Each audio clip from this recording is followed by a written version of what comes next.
Welcome to the Carriker Chronicles, the People Show. Checking the Pulse Rescue Nation, brought to you by XCancer. Check them out at XCancer.com. I don't care how you want to phrase it. We almost blew it. Iowa almost won.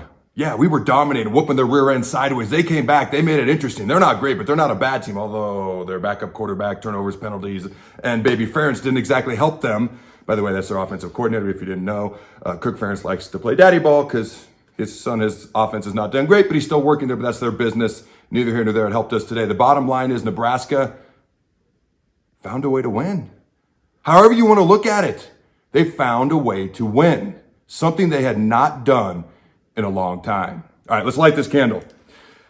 Iowa, Nebraska, the rivalry. Okay, 7 of the last 10 meetings had been won by the road team. Now you can say 8 of 11. Okay, the last 4 meetings had all been decided by 7 points or less. Coming into the day, now it's the last 5. Right? Unfortunately, Nebraska had lost 7 straight before today, dating back to 2014. Now, Iowa's defense is legit. Offense, not great at all. Defense, legit. Number 5 scoring defense in the country. 8 of the 11 games coming into today, Iowa's opponents had scored 10 points or less. Okay, Iowa's defense had an interception in 6 straight games. Iowa was without their top pass catcher today. When I heard that, I was like, the chances of us winning just went up. Hey, injuries are a part of football, right? Next man up. Hey, we got middle linebackers banged up. Ernest Hausman, true freshman, going to be a beast. Nash Hutmaker, and I know he had up and downs this season, but he's a young dude. You got Hartzog, who's a freshman at corner. We got a lot of young guys on defense, freshmen playing. I don't want to hear the cupboards bare. There is reason for optimism with talent on this team. But let's get back to this game. All right. Iowa's quarterback, Spencer Petras, man, he's been kind of battered by the fans this year. This was his 31st career start. He's 20-10 coming into today. He started the day 0 for 5. Obviously got beat up, taken out. Hope he's better. His backup came in, didn't play great, although he did have a couple of touchdown drives later in the game, in the fourth quarter, second half, to his credit. We'll get to that. Now, the last 2 games, Anthony Grant, stud, but had 27 carries for only 51 yards. Our offensive line is not great, as we know. Coming into today, they give up 31 sacks, which is towards the bottom of the Big Ten. And our red zone offense needs improvement. Coming into today, we had 29 attempts in the red zone on the season. We had 20 touchdowns, 6 field goals. Okay, now, at the end of the first quarter, it was 10-0 Nebraska. We had 150 total yards. They had 61. Iowa is 4-0 on the season. Now 4-1 when they rush for over 100 yards. They lost today. They rushed for over 100 yards, so that's the 4-1. Glad we could be the one, and they're 4-1. Now 3-4 when they rush for less than 100 yards. They got to run the ball or they don't have success. Okay. Now Iowa's largest comeback this year. They're not built to score a lot of points quickly. They're just not. All right. Was 3 points, and they had done it twice. I guess that's still their largest comeback on the season after today. Now, Iowa's punter had punted 71 times. Just a random stat I thought was kind of interesting. Punted 71 times this year coming into this game, which was tied for the lead in the nation. Now, Iowa is really good in November. Give them credit where credit is due. All right, they had won 14 straight games in the month of November, the second longest streak in college football. That streak ended today. Glad we could help out with that. Now, Nebraska, the penalties, the turnovers, what a reversal of roles. Normally, it's us killing ourselves with penalties. I believe Iowa had 4. Turnovers. They had 4. We had 1. Okay, penalties. We won the penalty battle as well. What a reversal of roles. They shot themselves in the foot today, and Nebraska played much more disciplined football as a whole. Obviously, there were some times when you're like, what are we doing? I did like late in the game when we were going to do a mass shift. We had overload right. We were going to shift to overload left, try to run the ball. It was a penalty. The bad snap didn't matter because it was a penalty. We ended up getting the ball and pinning them, well, not deep, on their 20. I'll take that. And obviously, we were able to get off the field on defense. But we won the battle of penalties and turnovers. It's been a long time since that happened versus the Hawkeyes. Now, again, okay, the first half. All right, and going back to, the November games, we had lost 8 straight. Okay, glad that streak could end. We had lost 5 straight games this season coming into today. Glad that streak could end. It's a good way to end a very tumultuous up and down roller coaster season. All right, now 6:06 in the second quarter was our first penalty. At that point, I looked at the stats. Nebraska had 183 total yards. Iowa only 79. Nebraska was averaging 8.2 yards per play. Iowa 2.7 yards per play. And at that point, it was now 17-0. Okay, this was the largest lead Nebraska has had on an Iowa team since 2011. That's the first year we were in the Big Ten, and that's the first year we started playing Iowa on Black Friday. Now, the second half, things got interesting.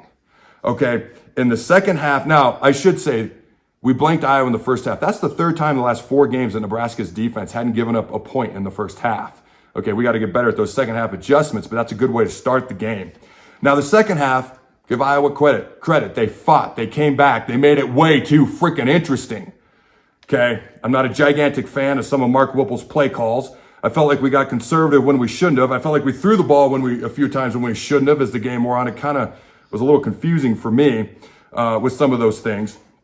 But I do want to give a shout out to Trey Palmer. Okay, Trey Palmer, he should be a Biletnikoff finalist, if not just flat out win the darn thing. Okay, in the first half alone, he had 6 catches, 138 yards, 2 touchdowns, including an 87-yard touchdown catch, which is the 5th longest passing play in school history, and the longest Husker play from scrimmage since Tommy Armstrong's 99-yard touchdown pass to Quincy Enunwa in the 2014 Gator Bowl versus Georgia. All right, this is also the longest play from scrimmage against Iowa, an Iowa team from any of their opponents since an 88-yard touchdown run by Wisconsin in 2014 as well. Now, at halftime, Palmer had set the single-season receiving record of 1,016 yards. He's now Nebraska's all-time single-season receiving record holder. Okay, the previous was Stanley Morgan Jr., who had 1,004 yards. He set that in 2018. All right, so I'm a little bit excited. Good win, good rivalry win, things of that nature. Now, Nebraska goes up 24-0. At that point, we have 17 points off of 3 Iowa turnovers. Okay, the final score is 24-17. Iowa finds a way to score. Big touchdown run. Okay, 24-7. I didn't know why they didn't go for 2. Cut it to 3 possessions. The odds aren't in your favor either way, but why make it a 4-possession game by just kicking the extra point, making it 24-7? Okay, cut it to a 2-possession game potentially, make it 24-8, but instead they chose to make it a 3-possession deficit. Hey, they lost by 1 possession. Either way, the odds aren't in your favor. That's just what I personally would have done. Okay. Man, it got interesting. It got exciting. Iowa's backup quarterback led them to another touchdown. Okay, we had a fumble, which gave them a short field. Then I believe they got a field goal at that point. Okay, the defense came up big at the end to get the stop. Okay, so I'm going to surmise it by this. The final score is 24-17. And yeah, we got a lot to talk about in the next few days with our head coaching, our next head coach, whoever that's going to be. But I'm going to finalize it by saying this. We found a way to win. Okay, progress. Okay. But let's be honest, beating Iowa is freaking sweet, but potentially keeping them from a Big Ten championship game is priceless. All right. And smash that like button if you too think Iowa has bad corn. All right. Leave in the comments below. Matt Rule. I haven't said much. Obviously, there's going to be a lot of Carriker Chronicles coming out in the near future. Matt Rule. All right. If he's our next head coach, do you like the hire? Mickey Joseph. Okay. Should he still be considered as a strong candidate to be our next head coach? Or do you have a different coach you've had your heart set on? Or is there someone else you think we should strongly consider? Let me know in the comments below. Hashtag TTB, throw the bones, baby. This show is brought to you by XCancer. Join the fight at XCancerStore.com and support your loved ones, your neighbors, and cancer fighters all over the world and help them gain access to revolutionary treatments. XCancerStore.com has a wide variety of t-shirts and merchandise supporting a wide variety of cancer battles so you can show off the colors that matter. Proceeds from each purchase not only help those at home, but also cancer fighters in Tanzania, Africa. Check them out at XCancerStore.com.